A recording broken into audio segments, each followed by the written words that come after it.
kasabay ng mga iyak ng pagdadalamhati.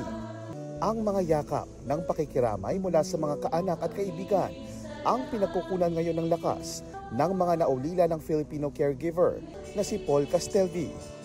Pinatay siya ng Hamas noong October 7 sa Kibbutz Be'eri, Southern Israel, habang pinoprotektahan ang kanyang Israeli na alaga. Nakiramay din sa Memorial Mass ang isa pang Pinoy caregiver na si Joey Pagsulingan na masela ng kondisyon matapos mabaril. Dumalo rin sa Memorial Mass ang mga Israeli na kaanak ng inaalagaan ni Paul. We love you very much.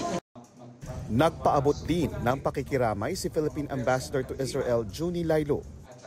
Dito sa Israel, hindi na lamang lupa at himpapawid ang binabantayan ng Israeli Defense Force. Pati sa Mediterranean Sea na pumapalibot sa Israel at Gaza, nagpapatrolya ang IDF. Di kalayuan sa dagat na ito ang ilang hotels kung saan nagtatrabaho ang ilang Pilipino gaya nina Christy at Dayanara. Okay naman po ng konti pero syempre andun pa rin yung takot, war pa rin naman.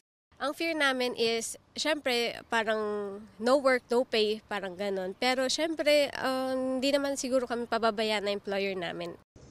Nangako naman ang Philippine Embassy sa Israel at labor officials ng Pilipinas na handa silang tulungan ang mga maapektuhang OFWs dahil sa nangyayaring giyera ngayon. Mula rito sa Tel Aviv, sa Israel, at para sa GMA Integrated News, JP Soriano, nakatutok 24 oras. Mga kapuso, patuloy na tumutok sa mga balita. Mag-subscribe sa GMA Integrated News sa YouTube. Sa mga kapuso abroad, samahan nyo kami sa GMA Pinoy TV at sa www.gmanews.tv.